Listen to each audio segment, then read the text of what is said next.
ご視聴いただきありがとうございます。このドーナツみたいな模様はクリフォードアトラクターと言います。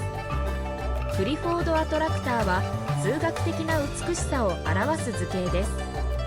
クリフォードアトラクターは非線形な微分方程式に基づいて生成される図形です。今回はプロフラムで表すために差分方程式にして生成しました。式はこのようになります。4つのパラメータ A、B、C、D を調整することでさまざまな形状を作成できます。ここでは実際のクリフォードアトラクターを描画しています。ビデオで視覚的に理解できるようにパラメータ B が変化した時の画像の変化をスピードアップして表示しています。具体的には B が-3以上3未満の範囲で 0.005 ずつ変化しています。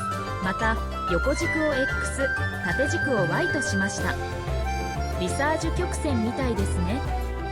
クリフォードアトラクターは初めて見た時に驚くほど美しい形状を作成します。数学と芸術の融合としてクリフォードアトラクターは私たちに新たな視点を提供します。